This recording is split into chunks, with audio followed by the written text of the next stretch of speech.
अज़ीज़म तलबा, खुश आमदीद। ये वीडियो जो स्टूडेंट्स और तलबा 8वीं जमात में पढ़ते हैं और उन्होंने इस साल पैक्टा का 2026 में इम्तिहान देना है, ये वीडियो उनके लिए इंतहाई अहम है। क्योंकि इस वीडियो के अंदर ये हम बताएंगे कि आप लोगों का पेपर किस दिन होगा, किस डेट को होगा, किस दिन होगा, कितने बजे होगा। सारी इन्फॉर्मेशन इस वीडियो में देंगे और कौन सा पेपर पहले होगा, बाद में होगा, उसकी सारी डेट शीट और उसके हवाले से सारी जो इन्फॉर्मेशन है वो इस वीडियो में हम लोग डिस्कस करेंगे।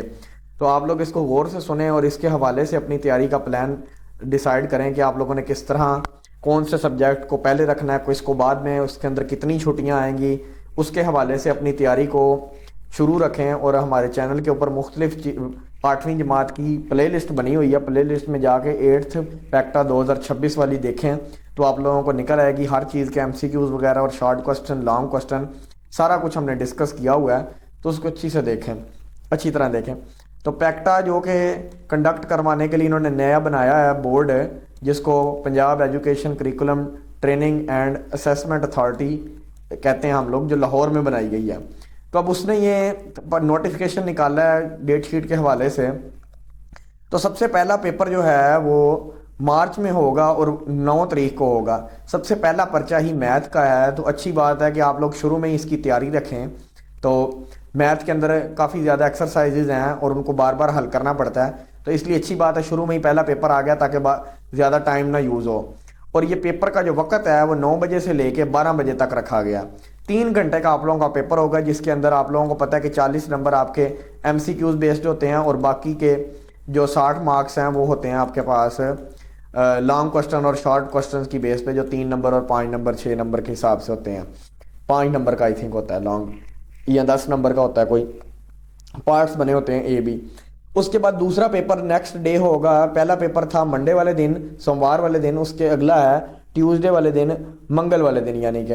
तो मंगल वाले दिन उर्दू का पर्चा होगा आप लोगों का, और वो भी 9 बजे से लेकर 12 बजे तक। छुट्टी कोई भी नहीं है आप लोगों को, तो इस बात को आप लोगों ने ख्याल रखना है कि ये जो हफ्ता पूरा होगा या ये जो इससे पहले वाले 4-5 दिन और पेपरों के दौरान आप कंप्यूटर, TV वगैरह, मोबाइल वगैरह, इंटरनेट, इन सारी चीज़ों से जो कि डिस्ट्रैक्ट करती हैं, आप इन चीज़ों से बराह करम दूर रहें और अपनी तैयारी पक्की रखें। क्योंकि इस दफ़ा बड़ी सख्ती से वो मार्किंग वगैरह और इसका जो इम्तिहानी अमला है वो बड़ा दूर दूर से आएगा और बड़ी कोई नकल वगैरह के इस तरह की उम्मीदों पर ना रहें। और नकल एक अच्छी बात भी नहीं है, ताकि इससे फ़ायदा तो वक्ती तौर पे तो फ़ायदा हो जाता है, लेकिन आगे जाके बड़ी क्लासों में नुकसान होता है, बच्चों के कॉन्सेप्ट क्लियर नहीं होते। तो जो भी करें कोशिश करके मैं यही मशवरा दूंगा आप लोगों को कि अपनी मेहनत के बलबूते पर करें। जो आप लोगों ने पढ़ा है आप उसको देखें, बजाय इसके किसी टॉपर का पेपर लेके देखें या नकल करने की कोशिश करें। इस चीज़ से बेहतर है कि आप बजाय इसके कि आपके नकल मार के 80% नंबर आए, उससे अच्छा है आप लोग 50% नंबर लेकर पास हो जाएं। कम अज़ कम आप लोगों का कॉन्सेप्ट तो क्लियर होगा कुछ ना कुछ, बजाय इसके कि नकल मार के तो नंबर अच्छे ले लेना। उसका फ़ायदा वक्ती तौर पे है, आगे जाके नहीं होगा। 9-10 में इस तरह की कोई चीज़ का तस्वर नहीं है। उससे अगला पेपर 11 तारीख को है, वेडनेसडे को, बुध वाले दिन। तो वो भी 9 से 12 बजे, और वो अंग्रेज़ी का पर्चा होगा, इंग्लिश का, जो कि आप लोगों ने अच्छी तरह प्रिपेयर करना है क्योंकि ये इंग्लिश कोई आसान नहीं है। उसके बाद जुमेरात वाले दिन 12 तारीख को फाइनली आपका होगा साइंस का पर्चा, जो कि वो भी 9 से 12 बजे तक होगा। शुक्र है कोई पर्चा जुमे वाले दिन नहीं है, उसकी टाइमिंग आगे पीछे हो जाती है। और शुक्र है कोई फर्स्ट टाइम और सेकंड टाइम वाला भी कोई इशू नहीं है, एक ही वक्त में सारे पंजाब में पर्चा हो जाएगा और जान छूट जाएगी। तो बेहतर है कि आप लोग अच्छी तरह अपनी ज़्यादा से ज़्यादा तैयारी करें। यूट्यूब पे वीडियोस देखें मुख्तलिफ, जो नहीं समझ आती किसी और की वीडियो देखें और किसी की देखें। मुख्तलिफ गाइड बुक्स हैं, आपकी बुक है, थॉरली रीड करें, MCQs प्रिपेयर करें। आगे लिखा हुआ है all other papers of grade 8 will be conducted by the school themselves by availing the facility of IBS and SBA model. यानी कि जो बाकी कंप्यूटर वगैरह और कुछ किताबें आप लोग इस्लामियात वगैरह पढ़ते हैं, उनका पेपर स्कूल खुद ही कंडक्ट करेगा और खुद ही उसका सारा रिजल्ट कार्ड बनाएगा। ये SBA और IBAS उन्होंने कोई फैकल्टी वगैरह और कोई मॉडल बनाया स्कूल बेस्ड असेसमेंट वाला, उसी के ज़रिए होंगे। तो वो उनकी फ़िक्र आप रहने दें, उनके अंदर आप पास हो ही जाएंगे, आप लोगों के टीचरों ने कर ही देना है। और वो उनकी इतनी अहमियत भी शायद ना हो, मेरा ख्याल है, कंप्यूटर वगैरह की। तो ज़्यादा जो आपका मेन फोकस है वो ये 4 सब्जेक्ट पे होना चाहिए ज़्यादा से ज़्यादा, जो मैं आपको कह रहा हूँ। उसके बाद the schedule for remaining subject will be shared along the end of the year term assessment 2026 for the remaining grade. बाकी के यानी कि जो ग्रेड्स हैं कंप्यूटर वगैरह के वो इसके अंदर ऐड कर दिए जाएंगे जो कि आपका स्कूल लेगा पेपर। लेकिन मैं बार बार कह रहा हूँ कि ये जो 4 सब्जेक्ट हैं, ख़ास तौर पे मैथ और साइंस, इसके अंदर ही बच्चे ज़्यादा फेल होते हैं और इन्हीं में डाउट होता है। इन 2 सब्जेक्टों पर ज़्यादा से ज़्यादा तवज्जो दें क्योंकि ये बोर्ड की तरफ से बन के आने हैं।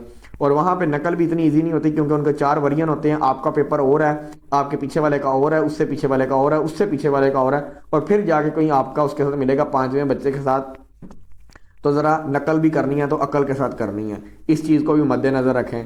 यानी कि ये पहला आपके साथ जो बैठा है इसका पेपर और है, यहाँ पे जो बैठा है उसका और है, यहाँ पे जो बैठा और है, यहाँ पे फर्ज करें ये पहली रो, ये दूसरी रो, ये तीसरी रो, इन तीनों का पेपर मुख्तलिफ है। फर्ज करो कोई चौथी रो है, इन चारों का पेपर डिफरेंट है। उसके अलावा जो पीछे बैठा उसका भी आपसे डिफरेंट है। तो ये बड़ा अजीब सा होता है। तो इसलिए मैं कह रहा हूँ बार बार कि इसके ऊपर आप रिलाय ना करें नकल पे, अपनी मेहनत करें। जितने भी दिन है, 10-15 दिन जो हैं उनमें अच्छी तरह तैयारी करें। अब कुछ उन्होंने इंस्ट्रक्शंस दिए हैं कि क्या चीज़ें लाने की इजाज़त है और कौन कौन सी चीज़ें लानी है आपने पेपर के दौरान। Calculator, mobile phone, smart watch और एनी इलेक्ट्रिकल डिवाइस, कोई भी इस तरह की चीज़ एग्जामिनेशन सेंटर के अंदर या अपने रूम के अंदर आप लोगों ने बिल्कुल नहीं लेके जानी। आपके ऊपर यूएमसी हो सकती है जिसकी वजह से आप लोग नाअहल हो सकते हैं कुछ सालों के लिए पेपर देने से। तो इस चीज़ों से बराह करम दूर रहें और ये चीज़ें ना इस्तेमाल करें और ना ही लेके जाएँ एग्ज़ाम सेल के अंदर। उसके बाद है candidates must arrive the examination centre hall at least 30 minutes before the start of the paper. कम अज़ कम आपका जो पेपर है वो 9 बजे शुरू होना है, 8:30 बजे आप लोगों का काम है कि आप लोग 8:30 पे जहाँ पे आपका सेंटर बने आप उधर पहुँच जाएं। 8:30 की बजाय भी आप लोग कोशिश करें 8:15 बजे पहुँच जाएं। अगर तो सेंटर आपका करीब है तो आप लोग 8 बजे निकल जाएं, 15 मिनट में पहुँच जाएंगे। अगर आपका सेंटर दूर है तो सुबह 7 बजे 7:30 बजे चल पड़ें ताकि 8:15 तक पहुँच जाएं। कम अज़ कम आपका काम है कि 8:15 बजे अंदर पहुंच जाना। क्योंकि एक किसी जगह पे ऐसा भी हुआ है पाकिस्तान में कि उन्होंने 45 मिनट पहले आने का कहा था कि सुबह फर्ज करें 10 बजे स्टार्ट होना है तो 9:15 तक सारे पहुंच जाएं, और वो 9:15 तक पहुंचे नहीं तो उन्होंने अंदर आने ही नहीं दिया, हालांकि 45 मिनट अभी पड़े थे। क्योंकि उन्होंने रूल में लिख दिया। अब अक्सर तो ऐसा होता है कि वो आने देते हैं, 8 बजे भी आने देते, फर्ज करो 9 बजे भी आने देते हैं, 5-10 मिनट लेट आए पेपर शुरू हो जाए तब भी बैठने देते हैं। लेकिन एक रूल जो बना हुआ है उसको फॉलो करने में बेहतरी है, क्योंकि अगर तो उन्होंने 8:30 पे गेट बंद कर दिया और वो ना आने दें तो उनके ऊपर किसी किस्म की कोई पाबंदी नहीं होगी, उनके ऊपर कोई जुर्माना नहीं होगा और उनका कोई भी हर्ज नहीं होगा, आपका ही हर्ज होना। उसके अलावा तीसरा पॉइंट है कैंडिडेट्स मस्ट ब्रिंग देयर बेफारम roll number slip for entry into the examination. अब कुछ बच्चों का बेफारम बना होता है, कुछ का नहीं, तो कोशिश करें कि बेफार्म के लिए अप्लाई कर दें, क्योंकि आगे जाके 9-10 के दाखिले में इसकी बड़ी ज़रूरत पड़ती है। तो कोशिश करके बेफार्म अप्लाई कर दें और वो भी इम्तिहानी सेंटर पे अपने साथ लेके जाएं, और साथ आप लोगों को रोल नंबर स्लिप भी मिल जाएगी कुछ दिनों के अंदर अंदर, वो भी आप लोगों ने साथ लेके जानी है।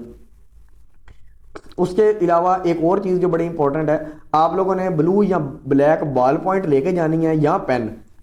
उसके अलावा जो क्लिप बोर्ड होता है जिसको गत्ता कहते हैं वो भी आप लोगों ने साथ लेके जाना है, जिसके ऊपर रख के आप लोग पेपर कर सकें। बाज़ दफ़ा रश इतना ज़्यादा सेंटर पे हो जाता है कि वहाँ पे कुर्सियाँ टूटी फूटी मिलती हैं, तो उसका साइड पे रख के लिखने के लिए नहीं होता, और वो पेपर बिल्कुल हल्का सा होता है। अगर वो आप अपनी झोली में बैठ के लिखेंगे या ये कहीं और बैठ के लिखने की कोशिश करेंगे तो वो फट जाता है पेपर। इससे बेहतर है कि आप लोग अपने साथ गत्ता ज़रूर लेके जाएँ, और कम अज़ कम 2-3 बॉल पॉइंट्स हों, एक्स्ट्रा पेंसिल्स हों आप लोगों के पास, ताकि ईजिली कोई ना भी चले तो दूसरी फिर आप लोग लेकर जा सकें। उसके अलावा जो जिनका मैथ का पेपर है, मैथ का सारों का जो पेपर है, उसके अंदर आप लोग ज्योमेट्री बॉक्स लाजमी लेके जाना है, क्योंकि आप लोगों का वो शक्लें बनाने वाला कोई आ गया तो फिर आप लोग क्या करेंगे, वो जो ड्रा करना होता है, एंगल्स ड्रा करने हैं उसके लिए। उसके अलावा candidates must use provided answer booklet for both objective and subjective, no additional sheets और extra booklets will be issued. अब आप लोग ऐसा करें कि अपने साथ जो है लेड पेंसिल, कच्ची पेंसिल जिसको कहते हैं, वो रखें। उसकी वजह क्या होगी कि इन्होंने आप लोगों को कोई एक्स्ट्रा शीट नहीं देनी रफ वर्क के लिए। आप लोग कोशिश करना कि अगर कोई रफ वर्क करना है तो वहीं पे पेपर के क्वेश्चन के ऊपर उसी वक्त रफ में करें जल्दी जल्दी, और अगर कहीं गलती है उसको रेज करके दोबारा ठीक करें, और अगर तो फर्ज करें वो आपका ठीक हो गया उसी के ऊपर आप लोग पक्की पेंसिल फेर दें। ये इजी तरीका होता है मैथ का पेपर खास तौर पे करने के लिए, क्योंकि मैथ में रफ वर्क के लिए शीट चाहिए होती है, लेकिन शीट ये नहीं देते, ये आप लोगों को मैं पहले बता रहा हूँ। आगे लिखा नो कैंडिडेट्स में leave the examination centre hall before the exam time is over, यानी कि आप लोगों का जब तक 12 बजे का टाइम ओवर नहीं होता उन्होंने आप लोगों को बाहर नहीं निकलने देना। और मैं भी आपको यही सजेस्ट करूंगा कि कोशिश करें सारा टाइम अंदर ही गुजार कर आएँ। इतनी जल्दी बाहर आके आप लोगों ने क्या करना है 3 घंटे से पहले, कोई भी इतना नहीं, जितना भी लाइक होगा उसका पेपर 11 बजे ख़त्म हो जाए, 10 बजे ख़त्म हो जाए, 12 बजे तक पेपर अच्छी तरह जो कर बच्चे हैं वो करके एक्स्ट्रा करके सारा कुछ अटैम्प्ट तब आना है बाहर आप लोगों ने। अब ये 3-3 घंटे का मुआवजा किया जाए तो 12 घंटे आप लोगों के टोटल 4 दिनों में लगने हैं। तो 12 घंटे अगर पूरे साल की मेहनत है तो वो वहाँ पे बैठ जाएंगे तो कोई आप लोगों को मुसीबत नहीं आ जाएगी। तो मेरी यही सजेशन है कि आप लोगों ने अपने पूरे 3 घंटे हर पेपर में बैठ के आना। कोई चीज़ आती है नहीं आती, आप लोग उधर बैठे रहें, सोचें, हो सकता है कोई चीज़ दिमाग में आ जाए, नहीं तो फिर दूसरी मदद तो आपको पता ही है।